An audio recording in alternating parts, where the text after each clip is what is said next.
Cool. So it is 3 o'clock, and I'd love to get started. So the title of this talk is A Beginner's Guide to Drush, and yes, that would be me.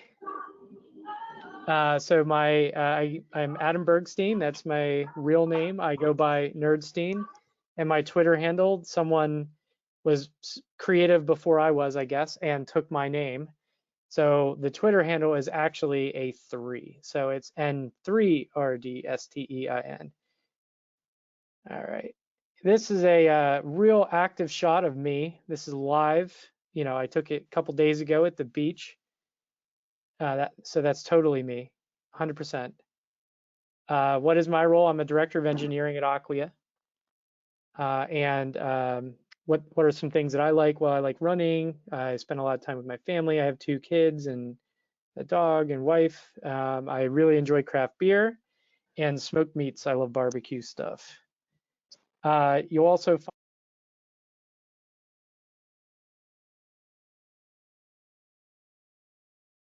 okay. Sorry about that. I think I got muted by accident. You'll also find me roaming the halls of different coffee shops here in central Pennsylvania. I live, for those that are in the Philly area, I live towards Altoona. So I'm right in the middle of the state in central PA. And I'm kind of a pragmatist. That's my philosophy in technology. So you can find my contact information listed down here, Twitter, my Drupal.org handle, my email, and my website. All right. So this is a brand new talk. It's not one that I have given before. And I'm really curious to get any feedback you all may have. This talk itself is a beginner's guide. It's meant to be introductory. It's meant to be somewhat broad, not very deep. And I want to just familiarize people with what Drush is. So we're going to do an overview. We're going to look at some practical use cases because I believe for people to truly understand what it is, you need to know how it's used in reality. And then I want to take a look at a survey of tools that are similar in nature in some ways and different in others, and we'll kind of do a review of those. So why don't we start with the Drush overview itself? And if you all have questions, feel free to post them in the chat, and also feel free to come off of mute and ask. I think especially as we go through the different use cases, it would be useful to ask questions at that point in time after each one so that you can begin to get a sense of where we're going with those specific areas. So let's start with the overview. So a little bit about Drush. The name comes from Drupal shell, so it's a combination of those 2 words.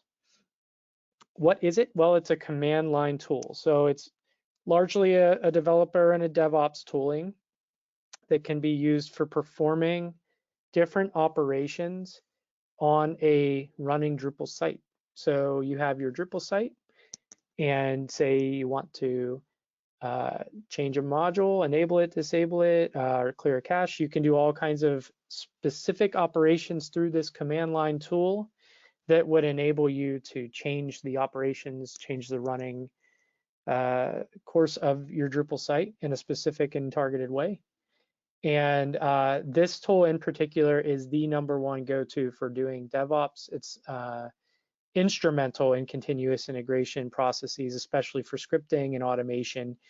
You cannot have any sort of Drupal related automation without Drush being in the sentence. So that's what we're going to talk about. So the way that Drush is packaged is it comes as a library of different commands that you are able to run through the command line tool. And you can see a nice fancy command line over here on the right side of the image. And really, let's just start with the basics, right? So how do you list these commands out? Well, you can do that just by typing Drush in the command line. If it's properly installed and set up, the instructions are on the website. I would not do justice of, reviewing that. The documentation is very good. So if you get it installed on your system, you get to a point where you should be able to type Drush into a terminal, and you should be able to see a result that lists out a set of commands, and you can see the global options up above. I've actually highlighted a couple that I find to be quite useful down here. We'll get to those in just a second. And one of the things that's really critical to understand about a Drush command is they all accept different parameters, and some don't even have any parameters. So for instance, if you're evaluating a module on your site and you want to interact with it, that would be a parameter of a command. So suppose I want to enable it, it would be drush en, and I pass the name of a module. So that is one parameter. And the parameters change command by command because they do different things, right? So you have the opportunity to change. Many of these commands do have parameters attached to them. So you have the ability to, enable any module on the site, and you specify which one through one command, as an example. All the commands have a set of global options. I call them flags. And you can see those listed in the screenshot over here. I apologize if it's really small on your screen. I will send the deck out. You can take a look at it later.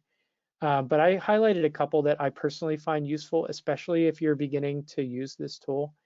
The first one is the help flag. So you can type any command after Drush. So Drush, you type the name of the command, and then you pass -- help at the end of it, right?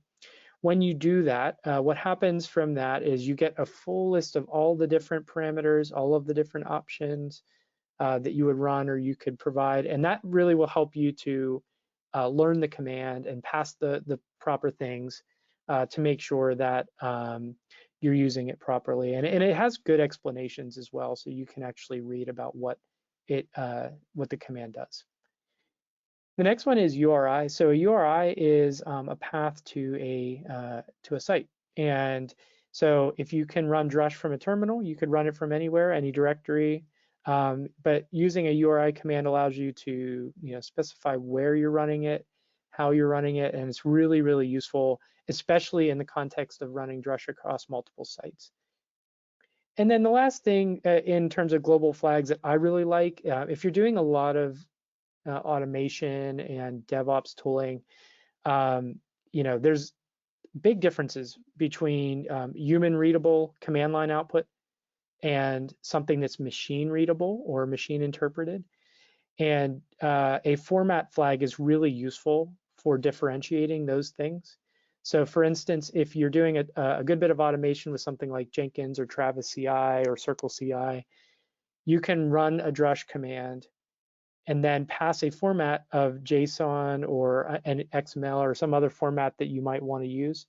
And that will change the output from being one that is human readable to one that is machine readable.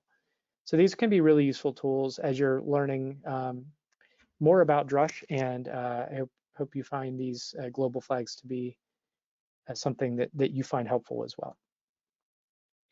The interesting thing about Drush is it has been around for a very, very, very long time.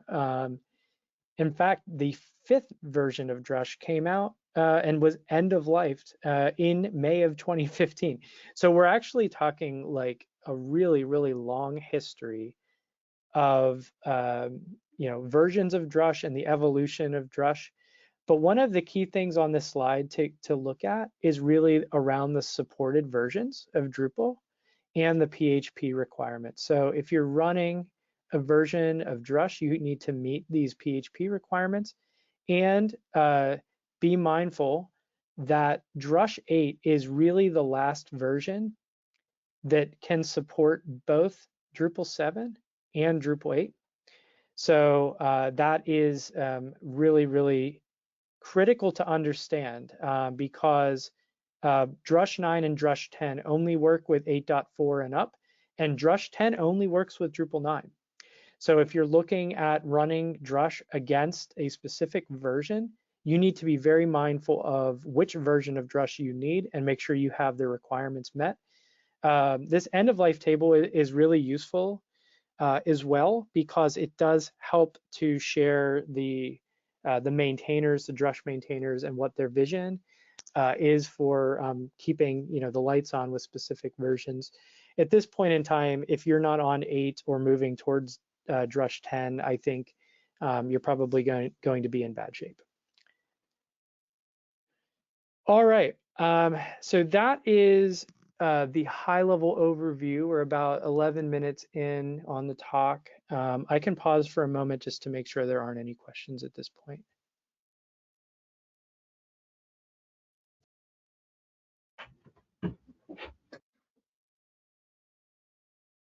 No, okay.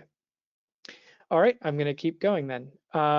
So now in terms of, we're gonna get into this section called practical use cases.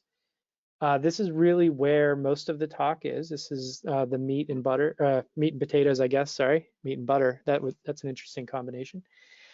So we'll get into a lot of these use cases that I think will bridge the knowledge around why it's a useful tool.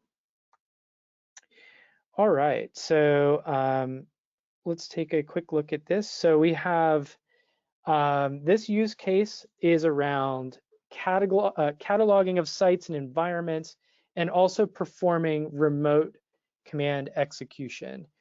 So there's a feature of Drush called an alias, okay? And Drush, this alias feature, is meant to basically serve as the catalog of sites and environments. So you have a breakdown of, I believe it's platform, website, and environment structure. So there's 3 tiers, 3 categories.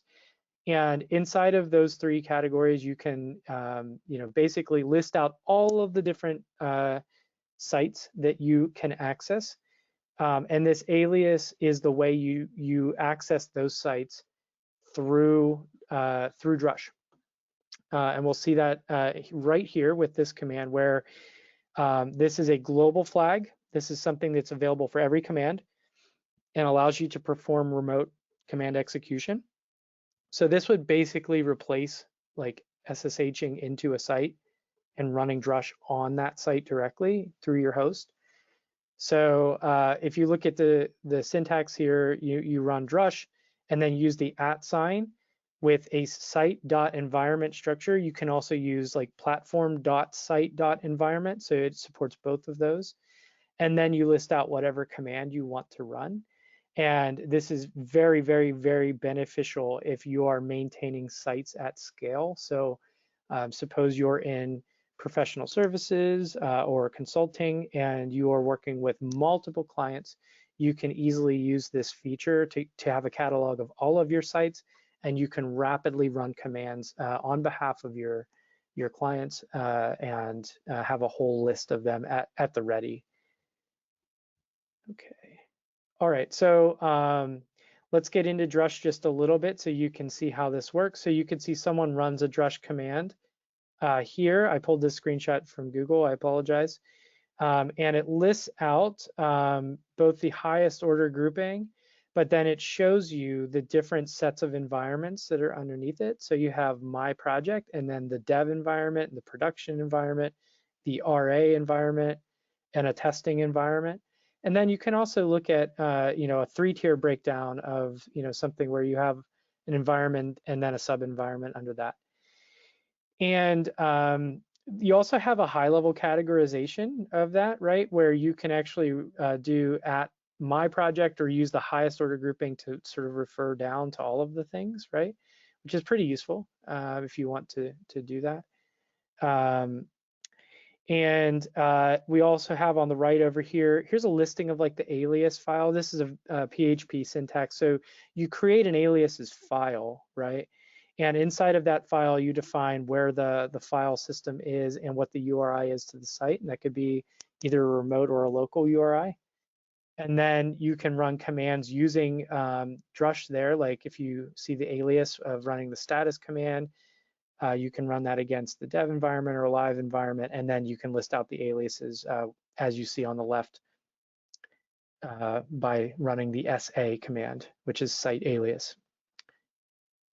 Very cool. I think I might have seen a chat pop up. Let me, okay, cool, moving on. All right, so the next use case that I want to focus on is looking at deployments, right? So, and a very similar and related topic is automated continuous integration. So when you're running a Drupal site, you need to routinely pull down updates, whether they're security updates or a new version of core or anything like that, right? So this is a very, very common use case of performing a deployment. And you can do all of the deployment steps through the Drupal UI. It's totally fine. Like you can do that, but it can be pretty time consuming to go in and go to all of the different screens and click on certain buttons. So doing things through the command line offers a lot more predictability. It also offers a lot more speed and efficiency because things run behind the scenes, and it saves you from having to go through and click around and do things environment by environment as you're doing releases. So this is a really major use case for Drush, and some of the really common things that we see inside of these deployment scripts are any of the following types of commands. You can run updb, which is performing the database updates that updates Drupal schemas for any modules that have update hooks that need to run. Then we have the config import. So if you've made updates to your configuration, you need to deploy those configurations through different environments. You can actually import your config as part of your deployment process. Also, one thing, if you want to back up exports of your config to make sure that you have a backup, so if something goes wrong, you can restore it. You can actually run an export as well. And this export's actually really useful for doing development as well. So if you are on your local system and you're ready to push changes, this config export will actually update your configuration right on your site through your code base. You can often commit those with Git and push them up just like you would deploy and move code through many of our different platform providers that offer Git and code repository-based deployments. And then the last one, and probably the most popular one, right? It's like every single time you see something go haywire on your site, the easiest and the lowest hanging fruit is doing a cache rebuild. And this cache rebuild is Drush CR. It's hands down the way to go. So let's dig in a little bit here. So here's an example of an updb command. So updb is update database, and you can see that it identified 2 update hooks in this case. So this was my coworker Chris helped me out with these slides. He was kind enough to post an example where you can see that there was 2 updates in the Content Hub module, and those update IDs were listed. You could see descriptions, and then if you specify yes, I want to run that, you can see that it goes through and updates those things one by one, and it's then performed the updates and gives you a success or fail message. You can see that listed here. So that's really, really useful for you to understand, like, what are the changes that are actually being made, where are they coming from, provides a really nice UI. So, and here's an example of the config import. So for instance, in this case, you could see that the system.site config was updated. When you ran the command, you could see that that was identified as a change. It shows it to you before it actually imports, gives you the option to yes or no it. And then you can see down, it gives you some messaging of what it's actually doing as it goes one by one and updates the config, it finalizes, and then it can return a pass or fail message at that point in time. So this is incredibly beneficial for when you do deployments, because it's going to find these configuration changes and it's going to attempt to import those config changes back into the running Drupal site that you are calling with Drush. And then we have the CEX command, and that one is the export. So you can see by default, you can see there's no parameter here, but Drupal does support multiple configuration targets. By default, it will use the default target, which is usually what's called sync. And you can see that in this command, Chris was able to run that command against his Drupal 8.8 site, right, and export the config back to that specific directory, which is defined in the settings file. So this command automated that from happening. So whatever config was running on this Drupal site then got written back to the file system in that config directory. And then finally, our trusty handy dandy tool, the cache rebuild, right? Very simple example that you can see this running. You just can run that command. It does have options for you to run specific targeted cache rebuilds through different buckets or different tags. And that is part of the help. You can run the help flag against that to see how to run or execute those. But this cache rebuild is a global cache rebuild without any parameters. And you can see in that case, his cache was successfully rebuilt. Okay, I assume there are no questions. If people want to hop off mute for a second and ask a question, please do.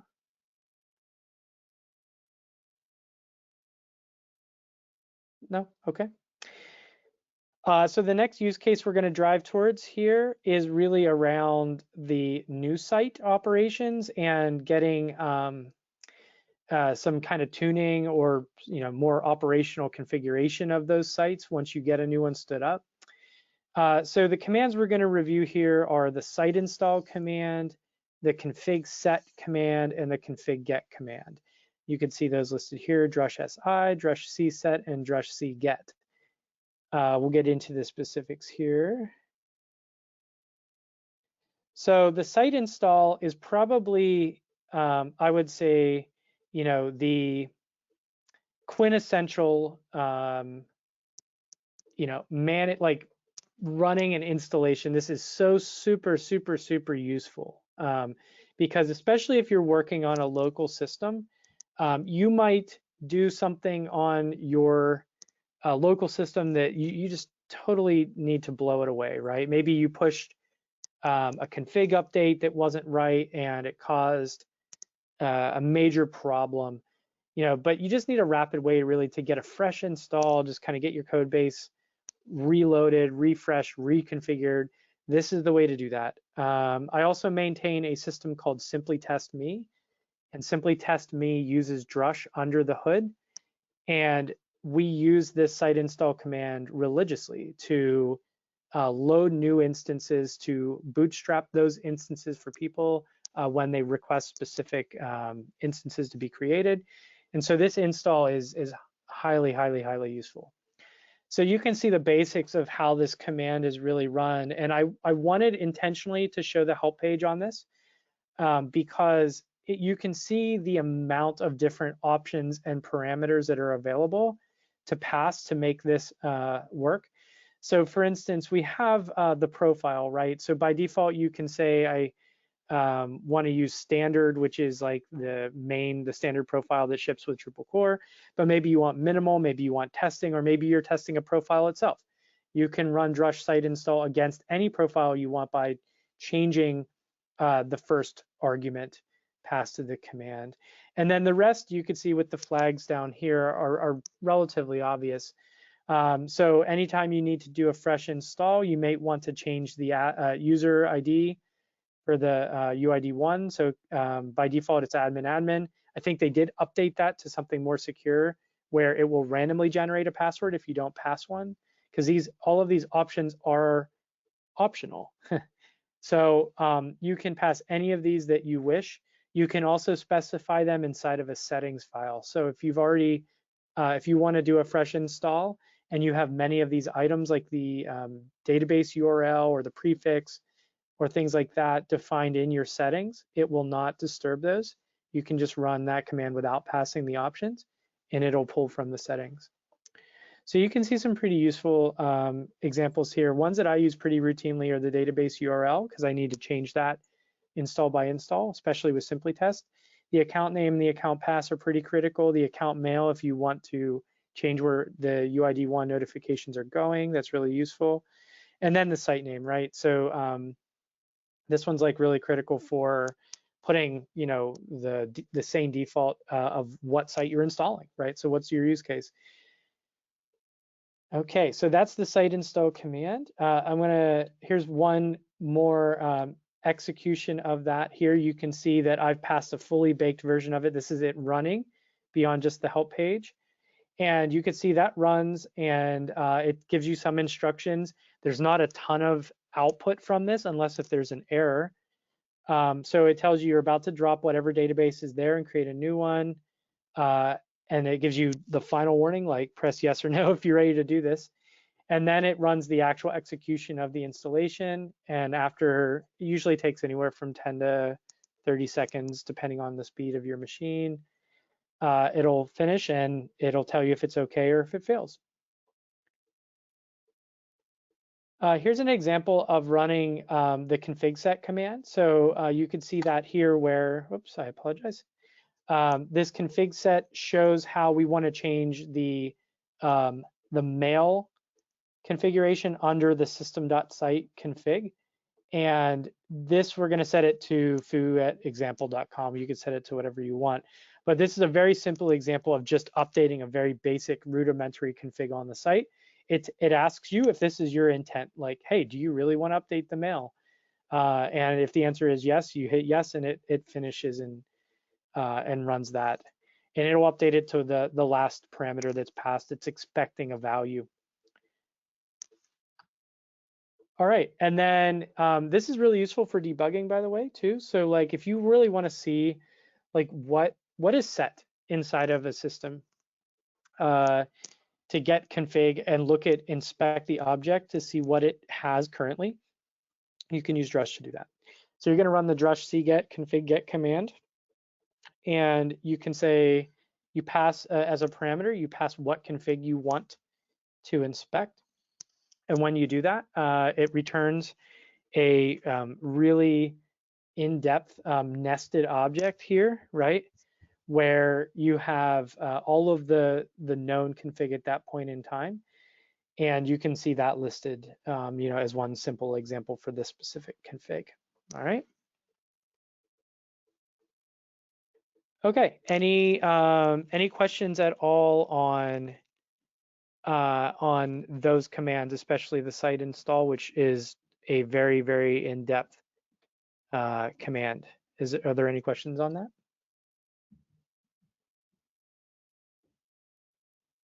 No? Okay. The next I want to get into debugging. So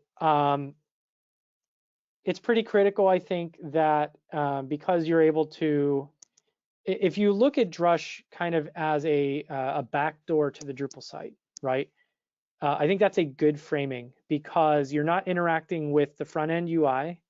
You're not interacting with the admin pages of Drupal itself. You're not doing that through a browser. You're running Drush against this server, right? You're running it behind the scenes. You're interacting with the bootstrap of Drupal without a front end, right? So you have a much closer association to the database. You have a much closer association to the web server and other things. And there are times when a Drupal site can really go sideways, right? You can have a bad module upgrade. There could be custom code that causes a problem.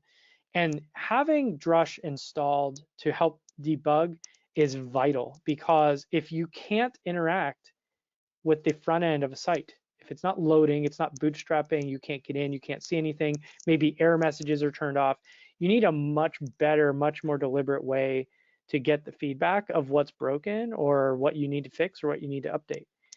And in this case, this is why Drush is super, super useful, right?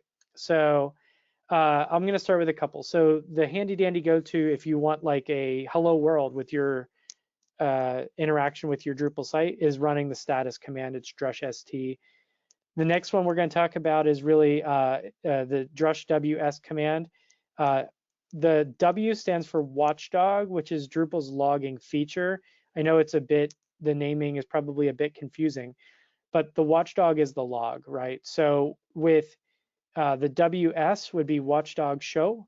And so you can understand that would basically be printing out or reporting on the logs.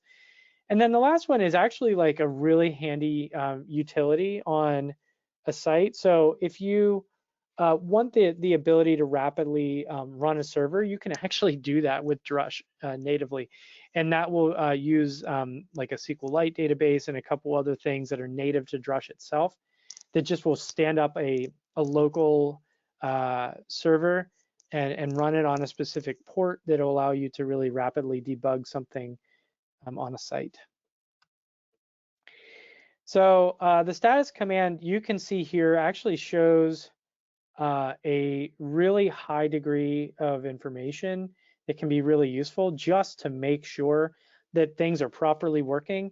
A couple examples of this, as you can see, would be the database line right there, which actually says if it's connected or not connected.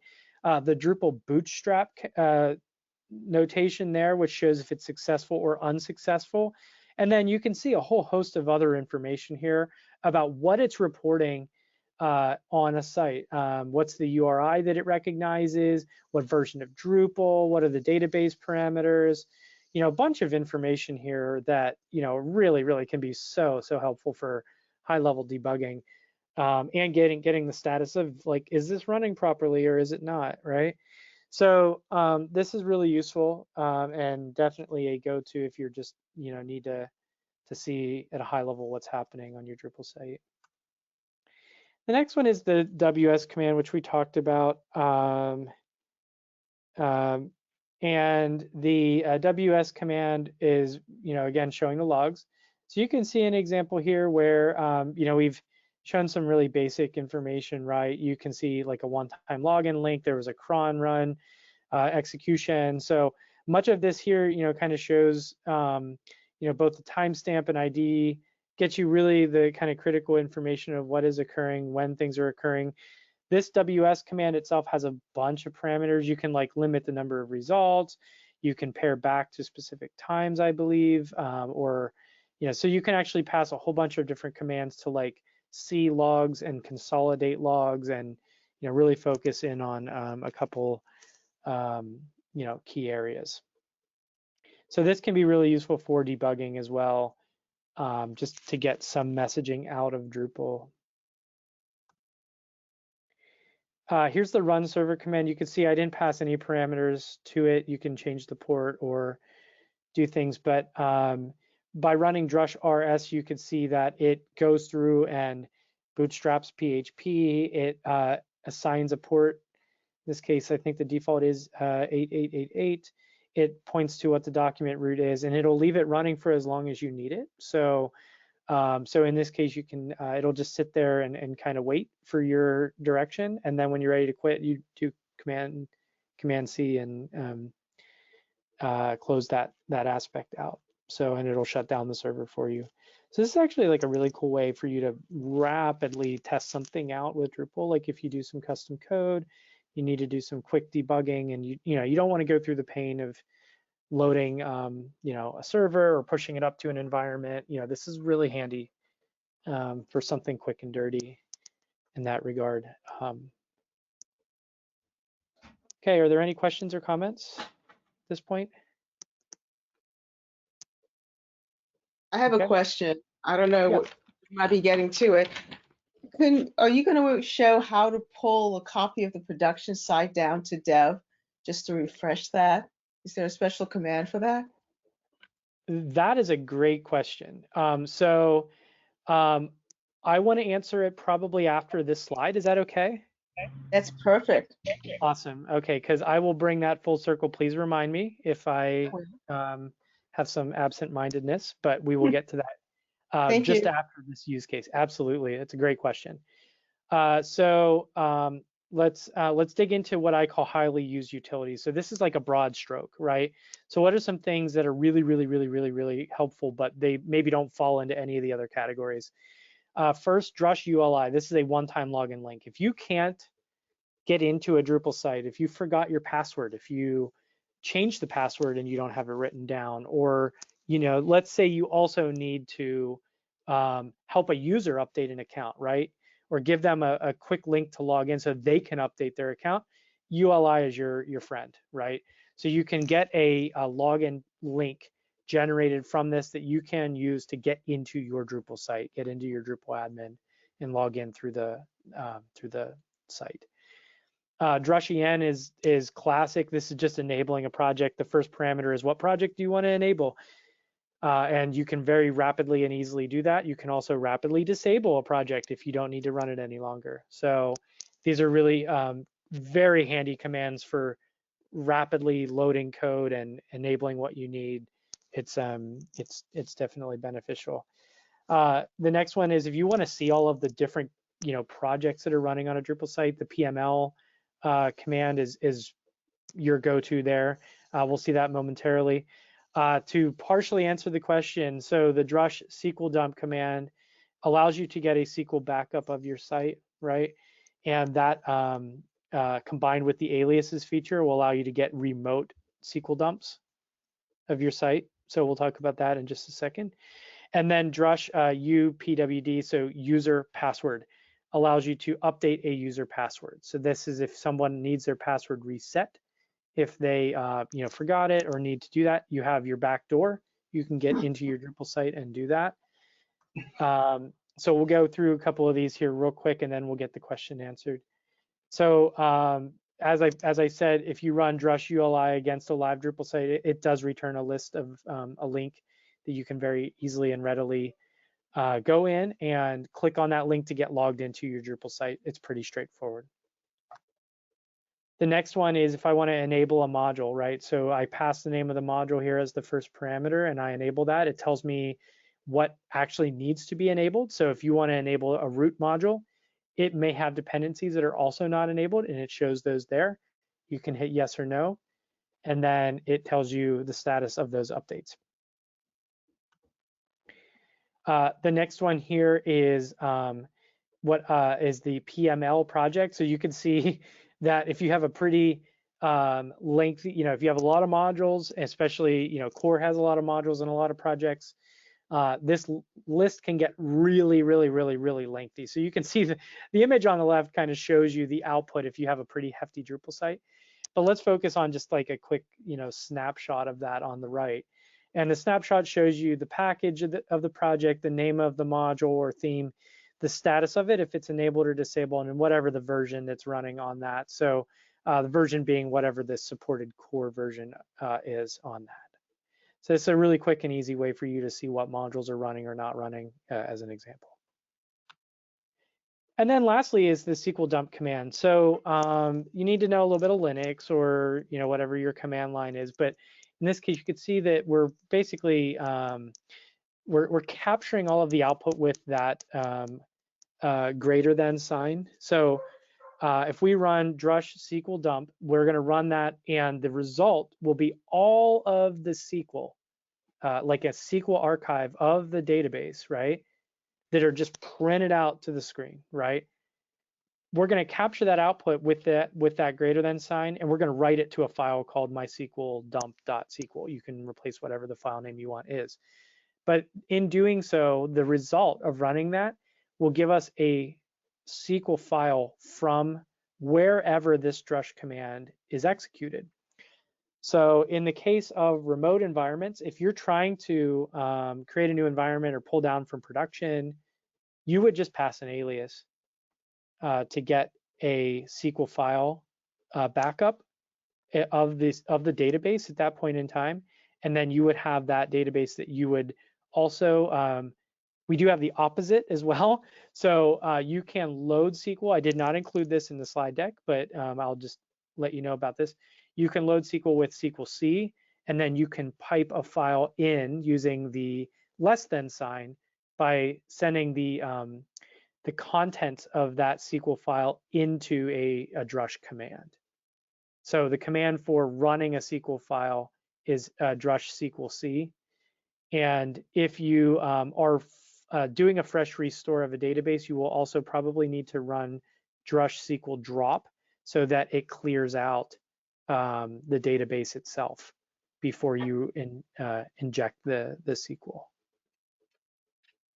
So I think I might have answered the question. So the use of the aliases of specifying the remote environment that you want to get the information from, that gives you a set of assets like a database or files, right? You can do the same with files. And then you can take that and then import them back in with Drush as well on whatever site you wish to ingest the other environment. Did I answer your question? Yes, thank you. Cool. Thank you for asking. Okay. So one thing I did want to show, because I thought it was kind of cool, is like what happens when things go sideways, right? So if you say you want to run a Drush command and you didn't do it right, you can see, like in this case, I tried to update a user password, but I didn't pass the username and I didn't pass a password. So it actually told me that it didn't have what it needed to run, which is good. I want these kind of error messages, which is great. And then I can show you another example where I actually ran it successfully, where I'm going to update the admin user and make their password foobar. So you can see that here. And that successfully ran. So you can see the difference of a command that doesn't run right, and there's a big glaring red message, and one that ran just swell. Okay, any questions on those kind of utility-based commands? Any questions at all?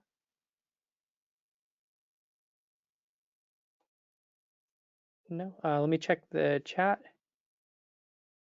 Okay, so we are at our 10 minutes here. We'll keep going. So then this is a little bit more niche. So Drupal has a migration system, okay? And you can run and operate migrations through Drush. So I have a list of kind of useful commands that if you are doing any migration work that are beneficial. One is the MS command that shows a overall status of all the migrations and what they're doing. MR is a rollback of a migration. Drush MSG is migrate message. This is a way you can see debugging messages or logging messages through migration. And then Drush MI allows you to run a migration. So it's an importing, like you're importing the stuff. So MI is migrate import. And you can see that here. So here's an example of the MS command. It shows you all of the different migrations you have registered on the site, the status of them. So the total number of migrated, entities or instances of those entities, how many have been imported, how many are unprocessed, and when was the last time you tried to do that. Here's an example of running an import. So you can actually see that it's like, this can get really, really gnarly really fast. So if you're running like upgrade D7 migration scripts, you can see that if you run all of them with the all flag, it'll go through one by one and process every single migration you have on the site. So this would be good if you're doing like a broad run of like a big migration. Okay, so to give myself enough time, I do want to dive into just a very, very brief high-level survey of similar tools here. So we're going to dive in. The first one is Composer, right? So with Composer, Composer is also a command line tool, just to be fair. Drupal 8 and up has adopted Composer for a very specific and focused reason. And those reasons are for helping perform creation of Drupal projects. So if you're doing a brand new project and you need to load the code base for that project, you would pull it from Composer. If you want to do Drupal related upgrades, Composer manages like the versions of code and projects that you run on your Drupal code base, the version of core as well. And then if you want to add new ones, so you can actually use Composer to add, new modules and those dependencies. At the very highest level, Composer is a dependency management tool. So if you say, I want this module and this module has 7 dependencies, it knows to go and get that. And it's really useful for both core and contrib. So here's a really high level example of the Composer update command that is running So composer update basically says, hey, I want to load all updates that are defined in my composer file, which would be, Drupal 8 and up. And in this case, you can see that it's going and it's identified 34 updates and 48 installs. You can see it goes through and finds the versions, loads them, upgrades them to the right thing. And this is going not only for the Drupal related code, but all of its dependencies like Symfony and things of that nature. So this is really, really very focused command line tool for doing code level management and dependency management of the code for Drupal. And Drush does not do this. Drush will do some of this, like Drush DL, so Drush download for Drupal 7 and before. You do not use that for Drupal 8. Okay, some of you may also have heard of something called Drupal console. So Drupal console, also a command line tool, also works for Drupal 8 and up. And the main focus of Drupal console is boilerplate code generation. So if I am actually like trying to create a new plugin system, if I'm trying to create a new module, if I'm trying to make a new service, I can very easily create all of those things through Drupal console. And so this is a development tool. This is strictly for performing, development, putting placeholder or bootstrapped code inside of your code base as you're doing development. It's a time saver because you don't have to go and create all of the files or create all of the plumbing or create all of the things. You can do it in an automated way, right? So it's also good for predictability, also making sure that you don't forget a step. And Drupal console, because it's command line, does have a set of commands and parameters to do all kinds of different things. So those parameters will help you to tune specific commands to your use cases, like what's the name of your service, what's the name of your new module, what's the description of it. So it's like a walkthrough wizard almost for boilerplate code. So which leads me to the last slide here, which is just an overall summary. So what all have we kind of talked about? So we've talked about Drush. Drush itself is a set of operational commands to run against a Drupal site. There are a ton of general everyday kind of utilities, things like clearing cache and performing deployments, pulling things down from remote environments, loading environments, aliases, right? And it also helps with things like debugging, migrations, and much, much, much more. So Drupal console, in contrast, only really is a code generation tool and helps to build that boilerplate code. That's what I think it does really well. And then Composer is really your dependency management tool. It's really how you manage your modules, how you load your initial code base, and then how you perform updates and over time, both to Drupal itself and all of the updates to its dependencies. With that being said, I think I am right on time, and I've left time for some questions, I believe. Feel free to hop off mute. No questions? Okay, then I suppose we can call it then. I want to thank everyone for joining, and I hope it was a good talk. If you have any questions, please, by all means, feel free to reach out to me. I'd be happy to answer them. Thank you so much.